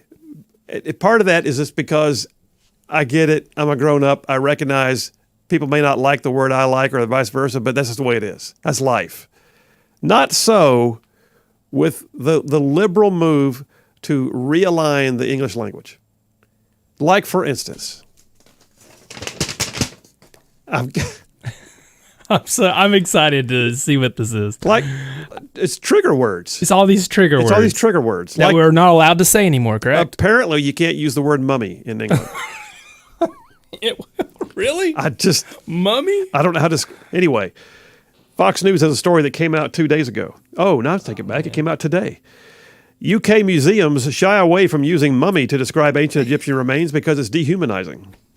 Poor mummies. They've got nothing else to do. These are first world problems, I'm telling you. Wow. So the National Museums of Scotland in Edinburgh and the Great Northern Museum in Newcastle have decided to avoid using the term mummy, preferring to use mummified remains. Oh, I was about to ask what they're going to, say for mummies. I don't know. Mummified remains. Hey, that guy that was wrapped a long time ago. Now, it is weird that in England they call mothers mum or mummy. Right. So I thought at first it was heading down that road. No. It's just because it's dehumanizing. It's considered politically incorrect. It's considered to be somewhat of a slanderous term now to use mummy. Mummy is not incorrect, but it is dehumanizing, they say, whereas using the term mummified person encourages our visitors to think of the actual individual. We don't give a rat's hind end about the individual. They are gone. They're done. They're done. Baked. Yes, they are wrapped in toilet paper for the last 2,000 years. Why do we care? I mean, and by the way, we know it's a person. We get it. We're not sitting there mocking them, but this is not a big deal. And yet they're making it a big deal. So yeah, in a whole blog, the Great Northern Museum's Assistant Keeper of Archaeology, Joe Anderson, explained that the language change is necessary. And it relates especially to one particular ancient woman who's been on display named Ertiu. I don't know how they knew her name. Ertiu. We're going to come back. I got a whole segment here on words we're not allowed to use. And what happens when they change the language, how confusing it can get. Just tell me what to say. And then, by the way, I'll tell you what I'm going to say. Phil Williams, Rightside Radio. Y'all stay tuned. We'll be right back.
We are back. Phil Williams, Rightside Radio, solid conservative and just plain right. Covering down on some ground across the great state of Alabama. I'm talking about we are way down south of Birmingham, up north of Huntsville, Tuscaloosa, back to Gadsden parts of Georgia, Tennessee, and Mississippi. All thrown in just for good measure. Hey, folks, listen, before I go any further, one of our original sponsors, ZLA Solutions, they've been with us since the beginning of this show. ZLA Solutions is doing amazing work at putting people and jobs together. And so, literally, if you're looking for a job yourself, you can go on their website, zlausa.com. They've got jobs posted all over North Alabama. They got a new thing going on right now. They are hiring for high-tech jobs in the Huntsville area in a new facility that many of you will probably know what I'm talking about when I say a new facility that is being built. It's a brick-and-mortar job, so you will show up to work, but it's high-paying, white-collar tech jobs. ZLA Solutions, they've got them on their website right now. You can see them. And these are big-time jobs. So ZLA Solutions, they can hire everything from a full shift of people, onesies and twosies with niche skills, white-collar, blue-collar, red-collar, no-collar, don't matter. I'm just saying. They can do all of it, and they're good at it. That's why they've had the biggest year they've ever had. So check them out. Jobs, they can fill them. ZLA Solutions at zlausa.com. All right, Boomer, back to the word talk. You ready? Oh, yeah. Okay, so were there words, not cuss words, but were there words that, like, in your household growing up, or maybe raising your own kids now, that certain words were, we don't use that word in this house? Oh, absolutely. Like, yeah, did it come to mind right away? Oh, well, you don't talk back. You don't say no. Oh, okay. All right. I mean, that was the main word. Exactly like I tell my little boy. How do they learn that word? I don't know, but they know it pretty quick. They know it so fast. You know what's funny is my daughter, when she was little, she learned the word please and thought it was a magic word. Didn't matter how you said it. And she would look at us and go, please. And we go, no, darling. Please. We did no, darling. Please. And she'd scream it like the word itself unlocked things, but the sentiment mattered. But no, we were not allowed to say shut up. Oh, yeah. That was a big one. That didn't happen in the house. And when you did, you had to apologize because it was like saying you're saying something that no one else wants to hear and you don't mean anything, so you shut up. So that was not allowed. And the other one was fair. So that would happen. Dad, it's not fair. We don't use that word in this house. Fair. Life's not fair. Let's figure out how to work through this. We're supposed to talk about fair. So that's for participation trophy people. Oh, yes. Snowflakes. I knew I'd get you when I said Snowflakes. that. So what happens though when in the word games? What happens when they go to court and they have to deal with pronouns now? Oh, boy. I am not kidding you. So I've got a story here. This came out in November, just a couple months ago. This one came off of National Review. Ed Whalen, National Review, did this story about a prosecutor who was apparently admonished by a California appellate court for misgendering the accused. Misgendering. Misgendering the accused. Let me make sure you understand what's going on. So Jasmine, identified as a female, led the police on a dangerous chase in her car and continued to do so, identifying as a female, through the commencement of her prosecution until time for trial, when Jasmine switched back to being a male. So now you're in court not knowing what to do because you got a dude who says he's a chick, who was arrested claiming to be a chick and all the records say is a chick, but now comes to court and wants to be identified as a male, and you can tell the prosecutor didn't know what to do and got admonished by the court for misgendering. Wow. I kid you not. So they give an example of how this could go. They said, let's think about what this rule means. A man is on trial for rape. He identified as a male at the time of the alleged rape, and anyone looking at him would perceive him to be a man. But he says that he now identifies as a female. So the prosecutor is supposed to refer to him with feminine pronouns throughout the trial, including in questioning the witnesses. Things like this. Now, Miss Witness, tell me what happened next. Well, I looked behind me and saw a man approaching. What does she look like? Well, he looked exactly like him. What was she wearing? Well, he had on shorts and you see what I'm saying? That's so confusing. It's ridiculous. It's just stop. Like with that, okay, in the court of law with all these now pronouns and stuff, Yeah. is that something that could be? I'm not familiar with all the law stuff. Is that something that could be mistrial, or what's it called? Like create a mistrial? Yeah, a mistrial. Or something that's appealable? Because it's gonna so depend confusing, or it's written down wrong, or the jury just got it wrong because they're. Well, and did it? I don't know. Did it in some way, it prejudice the jury? Who knows? Right. But it depends on the law of that area. Okay. The jurisdictional requirements are going to matter. In Alabama, I don't think you have a problem with it. In California, apparently so. Oh my goodness! How about this? You know what dead naming is? Dead naming? Naming the dead? It's a big deal, dude. What is it? Dead naming. Is that accurate? Naming the dead? Don't call the trans person by their original name, because that's not their name anymore. You're dead naming them. What? TikTok has banned dead naming. I kid you not. TikTok, story on NBC. NBC, Phil, you went to NBC. I said, I did. Story came out in February of last year, 11 months ago.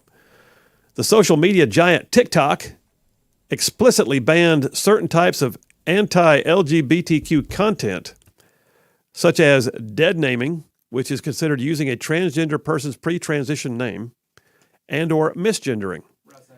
Well, I got to ask the question, did they ever legally change their name? Because if your birth certificate says your name is John, no offense, John from Huntsville, if your birth certificate says your name is John, and now you want to be Jane, have you legally changed your name? Because if you haven't, then why the heck do I care? Now, you can nickname yourself Jane all you want to, but I get in trouble for dead naming you because I called you by the name I've known you as for 20 years? I don't think so. But that's a thing. And this is what happens when you play word games. That's why we're in this whole segment right now.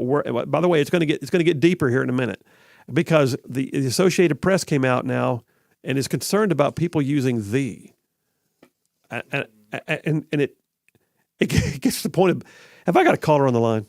You got a caller on the line. Let me quit. And just a real quick thing on dead naming. I'm gonna. Oh, good. let me quickly run to that. Was that Brian? Oh, yeah. Brian from Huntsville. How are you doing, brother? Mighty fine. It's been pleasant to listen to you all today. Well, thank you, sir. Dead naming is simply reading off a list of Democratic voters. Yeah, have a good one. Bye, y'all. Okay. Brian zinged that one. Have you got applause for that one? We got the applause. Audience needs to know. Yes. Yes. Thank you, Brian from Huntsville. Thank you. Thank you very much. In the area all day. Okay. All right, Boomer.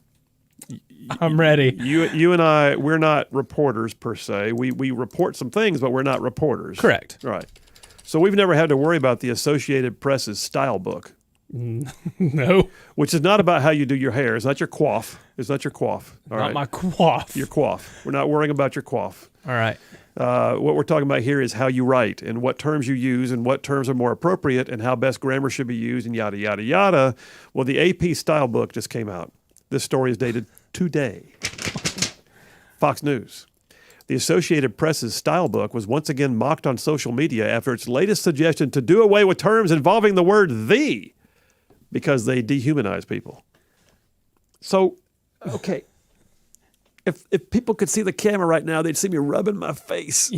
Yes. They say, and this gets funny too. Here's the phrase, or the quote.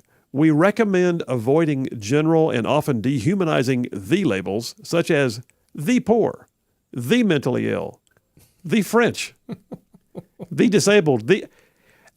No one knows why the French are in there. The French. Why did they do that? They went to "the poor," "the mentally able," "the disabled," and "the French." I don't know why that was. I have to step aside and go, what did the French guys make them mad? What happened? But you can't use "the" because "the" is somehow dehumanizing. It lumps people into a grouping. It swarms them. It says, and so. Yeah, they got some blowback. A Washington Post columnist said the people experiencing journalism at the AP have their work cut out for them. A guy over at lady over at Red State says the AP is run by children, And everybody wants to know why they included the French in the example. God, The French. God save the French. All right. Continuing with this, I don't know which one I want here. Michigan State University. Which one do you want? Michigan State or Brandis College? Let's do Brandis. Brandis, okay. Brandis. Does anybody go to Brandis? Apparently they do. So at Brandis, story in the New York Post, Brandis University, which I believe is up in, I'll look it up later. Anyway, students and faculty at Brandis University are being urged to stop using words and phrases like picnic, trigger warning, and rule of thumb because of what a campus counseling service calls their links to violence and power to reinforce systems of oppression. Well, by God, when you put that picnic basket together and gave it to Yogi Bear, you had no idea you were systemically oppressing that bear. Wow. I know. Bear with me. Bear with me. So that was a compendium of... I'm losing it over this whole segment. A compendium of a potentially oppressive language posted on the school's website by its Prevention, Advocacy, and Resource Center lists all kinds of loads of gender-exclusive and ableist and culturally appropriative terminology that can get in the way of meaningful dialogue. And the oppressive language list is put out by the students. Oh, God. They put it out by the students. These are snowflakes you were talking about. Oh, man. So, first of all, you don't use picnics because it says that picnics are associated with the lynchings of black people in the United States in which white spectators were said to have watched while they enjoyed eating. So where do they get this? This is what happens when snowflakes are given the power to set the tone for words. Wow. How about rule of thumb? Rule of thumb can be replaced with just saying the general rule is, because the rule of thumb means, allegedly, it comes from an old British law that allowed men to beat their wives with a stick as long as the stick was no wider than their thumb. How many people, yes. What? I mean, And rule of thumb, that never, ever crossed my mind. And we can't say trigger warning anymore, even though that's apparently what they live for. We can't say trigger warning. You know why. It intones gun violence. Pulling the trigger. These people are going to get their degree in underwater basket weaving and go out in the world and get nothing done. I'm just going to tell you right now. Nothing. But I made up these words that you're not supposed to say. Here's a trigger warning for you. I'm going on a picnic. How do you like me now? Take me to a break, brother. We'll do it right now. We're coming right back for the last sections, the last moments, the last trigger words of the day. Y'all stay tuned. We'll be right back.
And we are back. Phil Williams, Rightside Radio, solid, conservative, and just plain right. Boomer, look at the screen. They're talking about don't say the French. That was right there on the screen to the right. They just finished saying it. They're Really? literally. Oh, I my think- goodness. I think the 5 listens to our show to talk about what to say next because they were just doing that right there on the screen.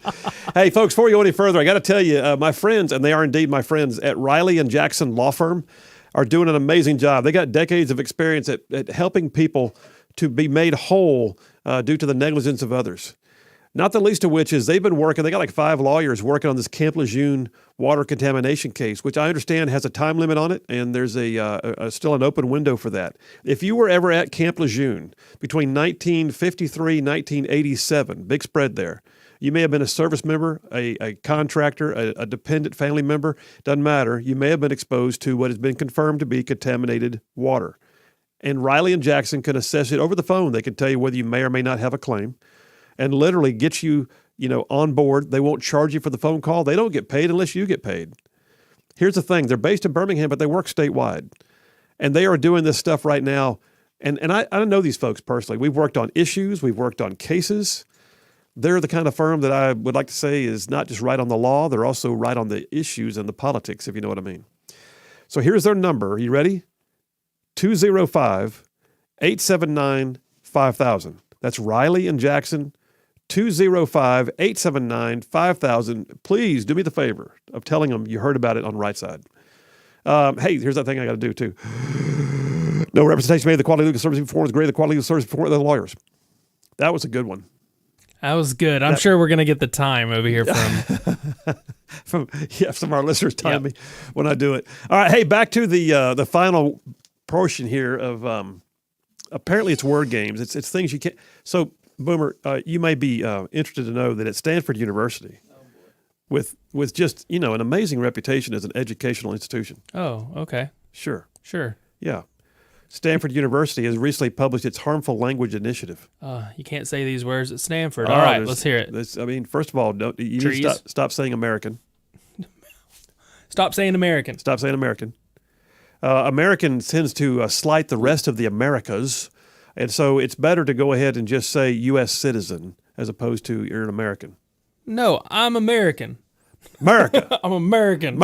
America. That's right. Immigrants out. Don't say immigrant. It's better to say a person who has immigrated. Illegal immigrated people? How about that? You can't master your subject at Stanford any longer either. Don't master things. We don't. If I don't know what to do about master's degrees, but you can't. I was about to say, what about masters? I don't know.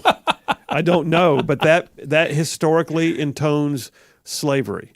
So you cannot say that you've mastered a topic or gotten a master's degree, and don't you dare design a blind study while you're there. Don't do it. Just stop, please. When I was doing real estate, they told me I couldn't say the bedroom. I've heard that. You really were told that? I was told that. I said, no, I'm going to still say the master bedroom. Master bath. Master bath. Here's one for you, gangbusters. You can't do gangbusters. Well, that invokes the notion of police action against gangs in a positive light, which actually is not good because, the police are always evil when it comes to gangs. Gangbusters is out. Gangbusters. Well, that was Stanford. Then there's Michigan State. Michigan State. National Review has a piece on Michigan State from actually a couple of years ago. They had not just a little bit, they have an entire inclusive and culturally sensitive service to residents and guests list of things you can and cannot say. Like, for instance, you don't say but, not B-U-T-T, just B-U-T. But should be replaced with and. Why? They don't even know. What? You can't say I apologize. You need to say it's more appropriate to say I'm truly sorry. You can't use the word triggers. You have to use calmers. These are calmers. We're dealing with calmers, not triggers. Whoa. And if you're saying no problem, don't say no problem. That leads the customer to believe that they could be the problem or that they never even see a problem. Just don't do that. Just say, and by the way, don't say it's our policy, Boomer. Don't say that. Don't say it's our policy. What really you need to say is, here's what we can do. That's more important than saying, well, our policy is. What you say is, here's what we can do. These are called calmers. Calmers. They calm the person. Here, let me help you with a sentence. You ready? Oh, please. It's our policy to have picnics with friends who use real pronouns, and especially if they are among the French, but we will master the use of going gangbusters on trigger words. Moist, moist, moist. Oh my gosh! Say all the words. These are first. Say them all. These are first world problems. First world problem. What are they going to do at these schools when people just write it in their papers? Are they going to give them a bad grade? I don't know. They're not going to pass. So if they're going to fail. So you pay good money to get there a master's degree, and then when you tell them I'm so excited about master's degree, hey, they're going to soon say I can't fail because fail includes a failure. Oh. Here's your participation trophy. I'm going to get my snowflake trophy. Thank you for showing up. Yeah. All right, you guys, listen, what an amazing day. Hey, by the way, some of y'all have already asked again that website. Boomer, what was that for Officer Darby? Do you have that again? I don't have it with me right in front of me right now. But yeah, that was an amazing segment. And think about whether you might want to support. Yes. You guys have an amazing weekend. We'll be back here on Monday, 2 o'clock. We'll see you then. StandWithDarby.com. StandWithDarby.com.